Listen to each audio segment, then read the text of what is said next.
content is out there anyway. I didn't realize it's been that long. Jeez. Yeah, dude, I feel like I'm a newbie right now. I actually feel a little nervous on the air, which is kind of crazy. But, I imagine as we get going on, because we do have a lot to talk about, I was going to do like the the year-end review, of 2024. And like everybody, you know what I said? It's done. It's done. I don't even want to think about all the stuff that happened back in 2024 because what does it matter? It's funny because we all say, well, I don't know. I mean, I used to do the New Year's resolution thing. And you know what I learned about New Year's resolutions? It's just setting yourself up for a big letdown. I mean, it's like, to me, if you're going to set goals, why does it take this one day? New year, new me. I got to tell you, I woke up January 1 and it was a new year, but I felt like the same old me, man. The arthritis was kicking. The shingles flared up a little bit, but hey, that's another story for another day. Welcome to Talk of the Town today. I would be remiss if I didn't talk about what went on in Frisco. So we're going to talk about Frisco. We're going to talk about those Vikings. Also, as you guys know, and maybe you're hearing this for the first time, I took a job as a proctor over at Davies High School. So being in the schools, this has been it's been a magical thing for me because I like working with the youth in our community. I like everything about, engaging young people and listening to their perspective. James, my birthday's coming up. I'm going to be 60 years old, And I'll tell you what, the way that I think versus the way these kids think, it is amazing. And so I want to touch on that because I have been impacted by these kids in a way that's just magical, I mean, you work your whole life, and as they say, I've got more years behind me than I do ahead of me. So, you tend to think a little differently, and to be engaging with these students now, it's really kind of lit a fire under me to really be engaged in the community and just, I look at our world and we've got Donald Trump taking office, and we've got this side over here being divisive, and the other side over there. And I see wonderful things happening in the community with our young people. So I'm going to touch on my experience working in the high school as well as, things that I notice, because if you're not out involved in it, you tend to just see things through the lens of the TV or through social media. And this show is going to be about being involved because life can pass you by. You can get in situations where you're just existing. You wake up in the morning, you go to work, you come home, you eat dinner, you watch TV, you go to bed. You get up and you do it all over. And then the weekend comes and you get to relax for 48 hours, and then it's back to the grind. And as you get older, you can get sedentary in that. And it's like I always say, if you're learning and you're moving, you got a good chance of living a long time, And so it's funny that here I am back working with young people, and it's just kind of revitalized and energized me. So with that, we're off and running. James, you had 5 days off, and you got to travel down to Frisco. Now, I was going to go, but there were a couple things that instantly said, yeah, you're not going. And the first was I couldn't believe how expensive things had gotten just to travel down there for that weekend, Oh, it's insane. I mean, it really is. It was upwards. I estimated I would spend at least $1,500 to $2,000 to go down there. Yeah, if you were to fly out of Fargo without using if you have like your air miles or whatnot, if you weren't to use those, I mean, I don't know if you actually could do it for less than about $2,000. Right? Between the that, plane ticket, 2 or 3 nights in a hotel. Yep. You're either going to Uber or get a rental car, one of the two. Regardless, it'll be a couple $100 total. Yep. 3 meals at you say $25 a piece just to be safe, even though I'm sure you get a free one at at your hotel, you have a beer or two, and things, it adds up in a hurry. In a hurry. And I just couldn't justify it. But more than that, one of the reasons that I didn't go down is I didn't want to jinx the Bison. You know? I mean, if I go down there and they lose, you know, I got to tell you, it's a great story. So when all the times that I've traveled to watch the Bison out of state, they have lost. Really? Yes. So I was like, yeah, I can't go down there. So I'm glad I didn't because they won. And you know what's amazing about the community is there are a lot of people that are indifferent about the Bison, but when they win a championship, the level of community pride is overwhelming. You know, it's like everywhere you go, there's green and gold. You look on social media in particular, what do you hear? Oh, yeah, go Bison. Yeah, but, you know, there's a lot of bandwagon to it. And so I think it's great for the community. But more than that, listen to Cam Miller. You know, when a guy – it's interesting about Cam Miller because when he first took over after Easton Stick, he wasn't necessarily a bad quarterback, but he wasn't a great quarterback. And the funny thing about that, I mean, I want people to think about this. The Bison had 3 pro quarterbacks in a row, right? I mean, we had Lance, Easton Stick, and Carson Wentz. Now, how good of pros they were, that doesn't make a difference. But that's top-notch quarterback play for all those years. And then in steps Cam Miller. And the poor guy, you know, he didn't struggle, but he wasn't what we were used to. And there were a lot of people, I got to tell you, there were a lot of people who were like, can this guy lead? And then they win the national title, right? Mm-hmm. And so it's like, okay. But then the next year, it didn't look crisp. And, of course, people wanted Tyler Roll gone because he wasn't a good coordinator and all of this. And it's like, wow, how spoiled were we with all those championship teams? And then you look at this kid, the next year they lose to SDSU. And you know, that game last year, holy cow, right? Mm-hmm. And there he was like, can this guy lead? And then for him to have the season that he had, I mean, and he had to work at it. And he developed himself into a quarterback, and hats off to his teammates, you know, that rallied around him. Of course, the coaching staff, top flight. And that Tim Polasek, I said he was going to come in and put Bison football back on the map because he did it the way it's supposed to be done. I mean, it was power, it was discipline. What I like is the teams weren't overly demonstrative. The players weren't. And they got back to, we don't need to celebrate on the field. We're going to keep our noses down. We're going to do what we do and play Bison football. And you could just tell there was something special about this team. So hats off to them. Congratulations to the Bison. And immediately I thought after they won, I was like, what does next year look like? And so I thought, for the first time, I thought, maybe they should move up, you know? Because I'm sorry, with the exception of a couple breakdowns, they really did handle South Dakota. I mean, if that linebacker doesn't slam down so hard, touchdown Tommy doesn't go for that 60-yard run, right? So there were a few breakdowns, but overall, I didn't think the game was that tight.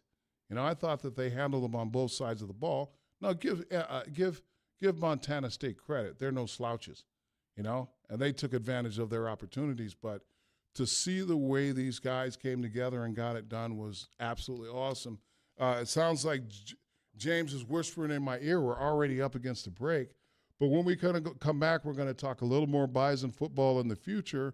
And then, of course, if you're looking at the podcast, I do have my Vikings helmet. We're going to talk a little Vikings football, and then we're going to talk about the state of youth in our community. This is Jon Adams with Talk of the Town. If you want to call in, the phone number is 701-293-9000. Hey.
Nicely done. Listen to that. James has got his musical intro-outro game on today. So let's continue on. We were talking about Bison football.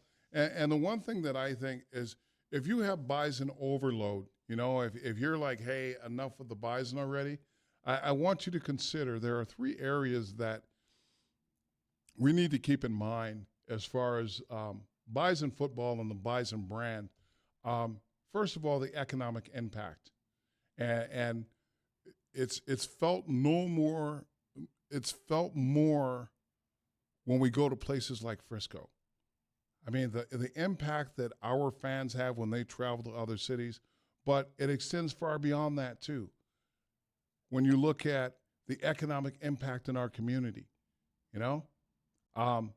it brings in students. I say all the time, the post-high school education is basically a business. And student enrollment is a key to keeping that business humming. And when you have a viable program like the Bison football team, one of the things that happens is young people want to come for that experience. Now, once they get here, we know that after they get about their sophomore year, they tend to not attend the games as much as they should. But the point is that successful programs keep the university humming, okay? And as much as there are academics that don't want to admit that, that's what the Bison bring to the table. So, as much as it's a great source of pride, Sports Illustrated just did a very nice piece on the Bison dynasty. All of those things matter in the grand scheme of things. And so, people say, well, God, why do you talk about the Bison so much? It should be talked about. People need to understand that it's not easy to win, and it's certainly not easy to win championships. And they managed to make it look easy, but there's a lot of hard work that goes into it. But we can't forget to look at the other side, which is the economic impact as well as the impact on the community. Remember that these students that come to the university, they end up being people that work in our community. And we have an aging population. And I always say we have to give people a reason to stay. We have to give these students a reason to stay after they graduate. Well, if they think, hey, being a part of the Bison, being a part of the university because they have a great football team, don't underestimate that. I mean, James, if you look at it, look at the impact that Dion and the Colorado Buffalo football program has had on that community. You know? But most people, go ahead. So I cut you off a little bit there, but I know when I went to the season opener for the Bison at Colorado, talking with a couple of the local media members, I was asking them, it seems like there's a decent amount of security. It seems like there's a good following in the fan base. Mm-hmm. And they said, well, 18 months ago, before Dion accepted the job, you could have picked and chose whatever you wanted to sit. They said that there was little to no following outside of, unfortunately, the student population, just because of where the program had been in its history. Mm-hmm. And the second that had happened, a couple recruits comes in. He brings some flair. I just saw that season 3 of Coach Prime just dropped on Amazon Prime, and so I'll probably be watching that the next couple of days. But I thought it was an incredible atmosphere. I thought that the fan base was awesome. Little did I know that it was a flip of a light switch from the day before he became the head coach to the day that he was, in the backing from the community for that program. I guess that was just the 2 cents I was chucking in there. Right? And so we have that here. And I'm saying all that to say, hey, look, we should celebrate the Bison. We should celebrate everything they do in their success. But also let's not get complacent, because as quickly as it comes, it can go away. And so with that, I'm going to jump off that. But I had the pleasure of going to the Davies girls basketball game. They are dynamos, dude. They play hard. I mean, man, I wish I could remember the girls' names, but they can shoot the lights out. They're well coached. They're disciplined. It was really fun to watch. But, the one thing that really struck me was there was very little student body at the game. There were very few students at the game, and it started me to ask questions, And I was talking to Lenny Olhauser. He's the AD activities director over at South, and he said, the overall support for the sporting world is dropping. And that's pretty interesting. And it's not just girls' sport, but boys hockey, boys basketball. He said football is leveled off, but it's like, what is happening that participation numbers are down, And so I thought, what would cause that? And so I think a couple things are happening. First of all, I think that we have, in order to play now, it's almost a year-round thing. If you want to be a varsity athlete, you're doing things in the off season. It's the time that it takes to do these things, as well as there's so much other stuff. But more than that, are we as a society now shifting from more active events to more sedentary, like, social media? And I don't know, I guess I didn't interview the theater lady to see if theater numbers down or choir concert, but I'm going to look into that. But I said that to say this. Part of it is I don't think we're doing enough to serve the youth in our community. I mean, we did build the beautiful complex down on 52nd, but that's out on the edge of town, How many of these kids are going to be able to be there? We look at the city and we say we have this budget crisis, but if you heard me talk at all about what I think Fargo needs, the number one, I think, holy cow, my brain is getting ahead of myself. One of the things I think we need to take a look at, City Commission, listen up, is we need to really see how we can get our youth more engaged in community activities. I mean, when I was growing up in Minneapolis, God, every time I say that, I sound old. But when I was growing up, we had the Boys Club, we had drop-in centers, we had a place called the Sabathany Center down on 38th. And those were places where young people could go and socialize. Young people could go and get together with their friends and just exist. You could play ping pong, foosball, learn how to box. Unless I'm out of touch, I don't really see those I don't see those things around here. And the big thing is that the majority of these places were marginally expensive, meaning that a poor kid such as myself could go there and there were dues you had to pay, or you could do something to work it off, work at events and stuff like that. But I think that we're in crisis mode, James. I think that our youth are being underserved. Now, when I say that, there's a certain segment of our youth population that's going to be involved, but we need to look at the kids that are on the margins. The kids that maybe want to participate, but they're not overly interested in the intensity that it takes to play at a high level. And so as much as I hear about community development and economic development and what is the committee that the impact study that they did last year, the City Commission, and it was about economic development. There's a 10-year plan. I didn't look at it, but the question is, and we should all be concerned about it, is how are we cultivating the youth in our community? What are we doing to make sure that we have a strong, viable community and that these young people want to stay? They want to be here, that they have activities that they want to engage in. Now, like I said, if you look at the high schools, I mean, there's trap shooting, there's all these different activities that they can engage in, but what about the youth that don't find those things enjoyable? Like one of the things that I said, video games are hot. Xbox, PlayStation, PC gaming.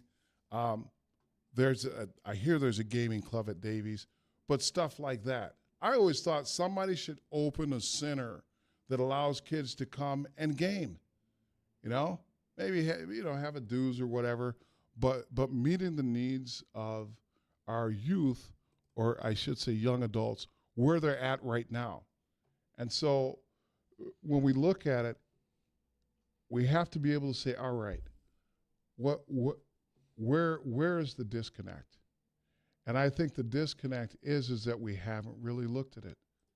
You know, we haven't really put the time and effort. Now, like I said, we've got that big, beautiful building, but realistically, how many kids are going to be able to go over there and use that facility? You know, I mean, it's there, but um, I know that I have sponsored kids so that they could go to courts. Right now, I'm sponsoring some kids so that they can go learn how to box at one of the gyms.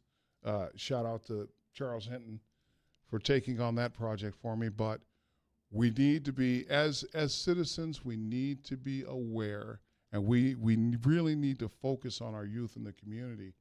So that's my rant. But anyway, Davies. Oh, no. We got to pivot to Viking football before we do that because, well, James says we're up against a break. So when we come back, we're going to talk Viking football, and then we're going to talk about my Davies experience and all that I've learned since I've been there and the state of young people today in the city of Fargo. This is Jon Adams. If you want to call in, the phone number is 701-293-9000 or email at studio. Call in if you want to talk to me. Have a great day. We'll see you on the other end of the break.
Welcome back to Talk of the Town with Jon Adams. I hope you guys are staying warm. You know, I don't know how I ended up in. I do know how I ended up in Fargo. That's a lie. But I tell you what, when it gets in the single digits, man, I'm telling you, I'm thinking, man, I should be someplace else. But you know, I also think that's what I think we have a certain sense of pride when it comes to this cold weather, James. It's like, you know what? It's freezing, but we know that not anybody can live in this climate, that's for sure. I think that's part of the pride we have in it. Makes us tough. But I've got on my Minnesota Vikings hat because I'm a loyal, diehard fan. And I want to talk about the game because, you know, everybody was down on Sam Darnold after that game. But, you know, looking at the game as a football head, there are a couple things that really struck me, and it goes all the way back, and bear with me because I'm going to ramble. James, you remember the Minnesota Miracle? Who were our wide receivers? Oh, yeah, yep, with Stephon Diggs. Stephon Diggs and Adam Thielen and some other cat. I don't remember. Case Keenum. You remember what happened the next week? It was real ugly. Yeah. Well, that was the same sort of thing that happened with the Vikings this weekend. And I'm going to say, Kevin O'Connell, I don't know what his game plan was, but it wasn't anything that we had done all year.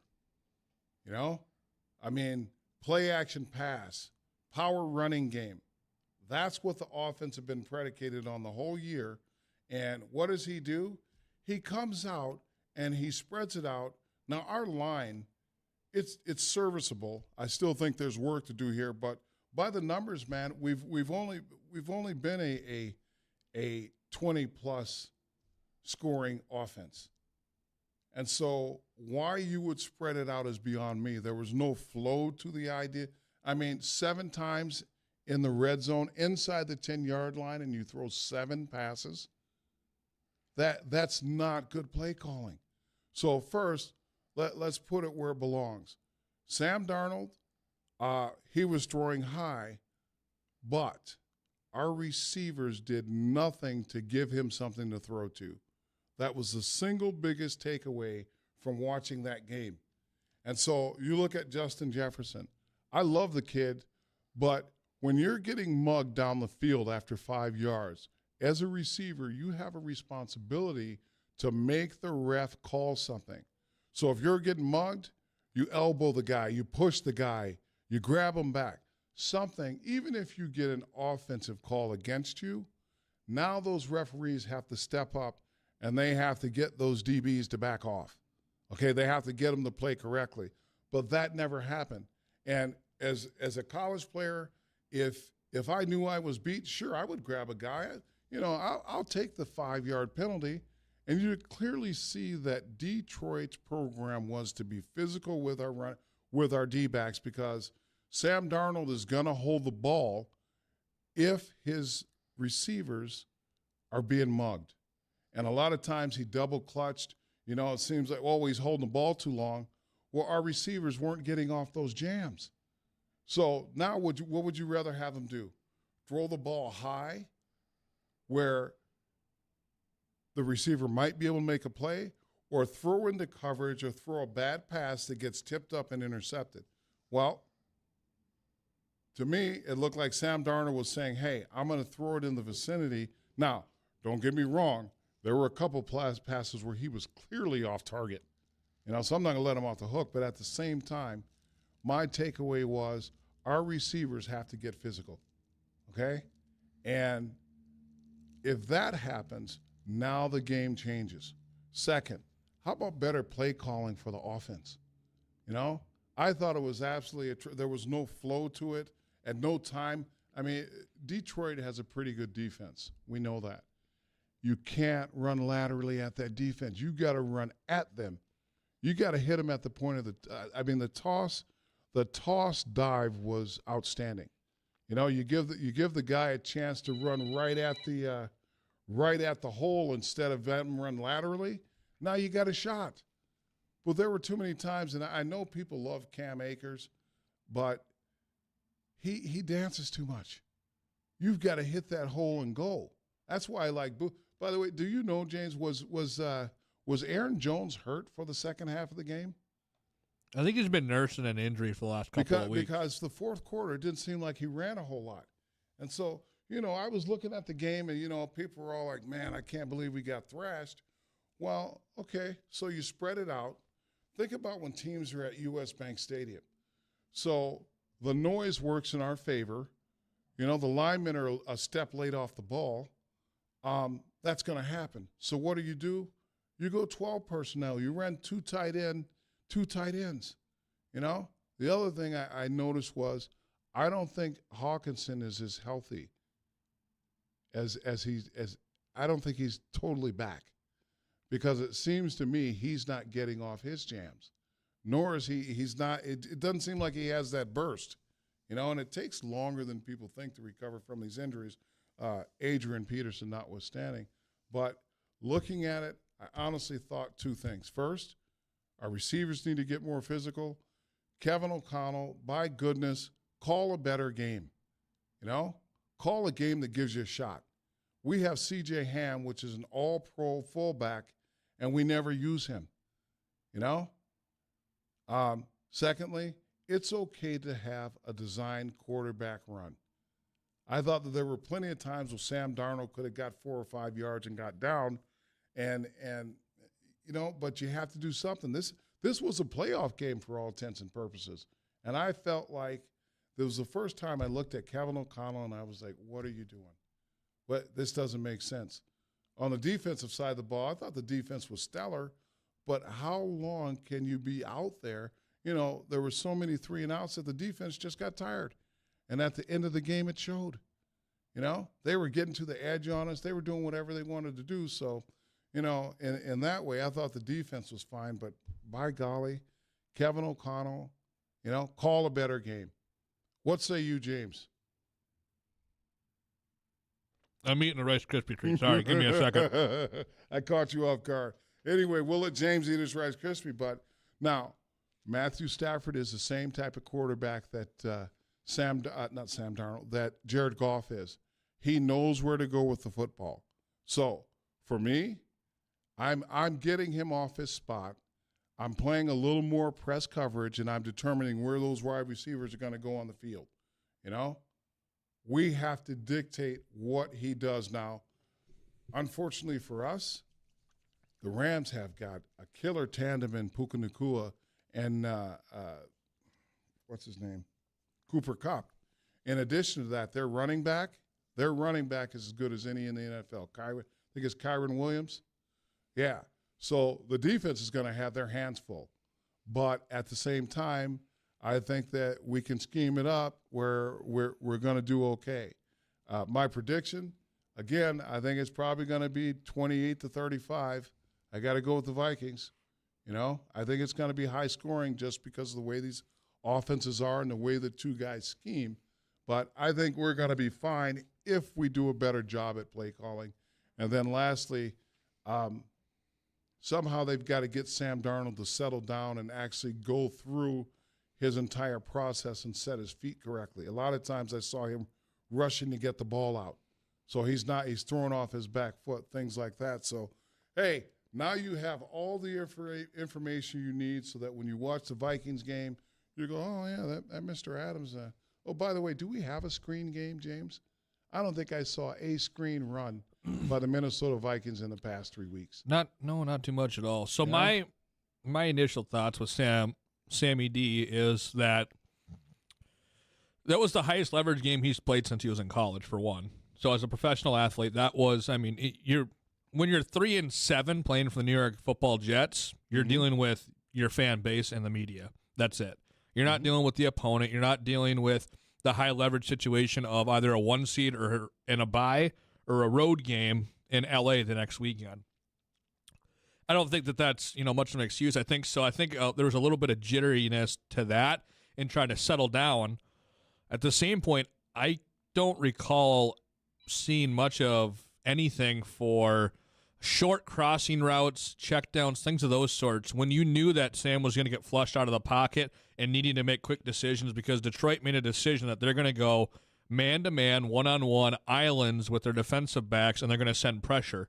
It didn't feel like we had many of those quick swing passes from the running backs, quick curl routes from the tight ends, a slot receiver coming in for a crossing route at 5, 6, 7 yards short of the safeties, knowing the linebackers are going to blitz. I didn't see much, if any, of that to help Sam out. And a lot of those decisions he made were passes that he made intentionally, he threw away for the reasoning of it's better to be 2nd and 10 than 2nd and 23 with the clock running. Yeah, well, they did run on the goal line when he overshot Jefferson. I think that was an intentional throwaway. Here's the thing. Addison came underneath, but I don't know if he just keyed on Jefferson, but he was late with his read. Addison would have caught the slant at the 1-yard line and fell in. But they did run crossing routes, but I can tell you there were a couple of the plays where they ran crossing routes, and Detroit had their hands all over the receiver. And that's what I'm talking about. These receivers have to create space, whether it's with their arm or whatever, and get that referee in conflict where the referee has to say, hey, that's enough. But they didn't do that. I mean, even the pass to T.J. Hawkinson, the guy clearly knocked his right hand away so he couldn't get the ball. And there was no call. So I'm never a guy that say, hey, we didn't get the calls. I'm a guy that says, hey, look, if this is what you know they're doing, then you need to counter that as a team. You need to counter that as a wide receiver.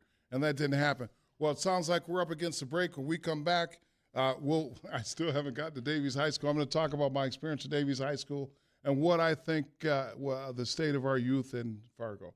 This is Jon Adams. If you want to call in, the phone number is 701-293-9000. If you want to email, it's WDAY. Studio at WDAYRadioNow.com. That's what it is. Thank you. We'll see you on the other end of the break.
Welcome back to Talk of the Town with Jon Adams on a brisk Wednesday afternoon.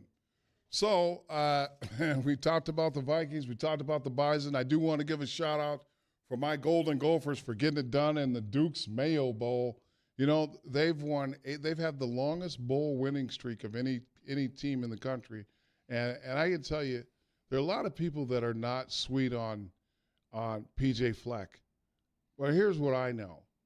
we've been in the dumps so long, I think we have the perfect guy for the University of Minnesota. I mean, the administration's not looking to put money in the sports. They kind of support athletics only because they have to. It's almost an afterthought. They're actually the opposite of what the Bison do. The Bison administration, the university's all in. Students are engaged, everybody, right? Well, it's different because the university wants to be known as a research university. You know, if we have athletics, fine, but I think that PJ Fleck has done an awesome job. I don't care what you say because I've been a Viking fan a long time. And so to know, I mean, when you win 3 games a year and you play FCS teams, you know, that you know you're going to beat, and those are your only 3 victories, that stinks. But, you know, PJ Fleck, he's getting recruits. You know, they're playing at a high level. They're beating teams in the country. You know, you look at it, they had some quality wins. USC, UCLA, Illinois, who was it, Illinois? Anyway, hats off to the Gophers. So let's get to it. So the past 5 weeks, I've been working at Davies as a proctor, and I absolutely love it. And I would encourage people, you know, for me, I always say that we need to pay attention to our young people in this community, okay? We are an aging community where the baby boomers are retiring. The lifeblood of any city is its citizens. And so for me, I hear all this talk about all the other things that are going on, but I think that we are losing a valuable resource, and that is our young people. You know, some of it's reflected in the level of participation that they have in things that are going on in the high schools, the level of participation that they have in the community. And I think it's our fault as adults. You know, my parents, they never had to tell me to get out and be involved. But back in the day, you didn't want to be anywhere near your parents. You want to be out playing with your friends, doing this or that. Well, it's a different time now. You know, but we still have to be encouraging to our youth in the community. You know, we have to give them avenues by which to express themselves. You know, everybody's down on education. You know, at the federal level, you know, we've got people talking about we're going to kick it back to the states and all this. Well, I would say at the state level, our lawmakers, our people out in Bismarck, our superintendents, we need to get our leaders in these schools and see the results of the decisions that they make. You know, I mean, I see teachers working hard every day in the classroom. I see students that are engaged with these teachers.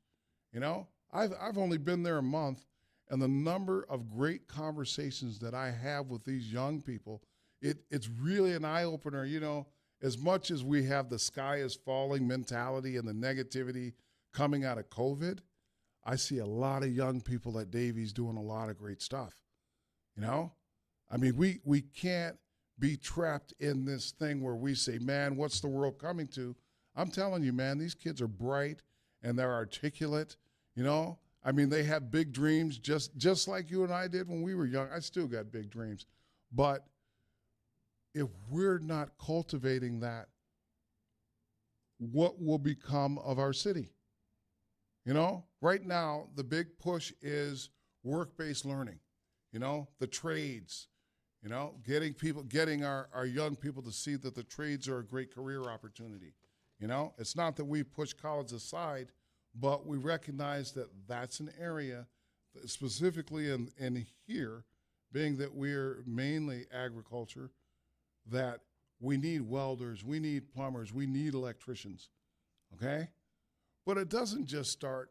I mean, we have 1,300 students in our school, and I don't know, we have 4 or 6 career counselors. That's a lot of work. But you know, when we look at the old days, everybody was involved. You know, we need to have that again. And so this is me imploring people, hey, you know what? I'm not saying you got to go work for the schools, but we should be going to these city commission meetings and putting pressure on our city commission to really take a look at what's going on so that we're meeting the needs of the youth in our community. Now, in the summertime, we have great spaces. We have basketball courts. There's a lot of things for these kids to do.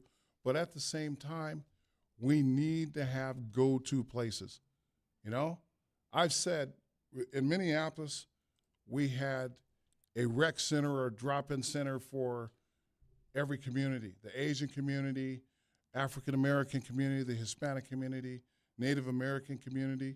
Where is that in Fargo? Where are we meeting those needs of those kids in those communities? Now, James says we're already up against the break.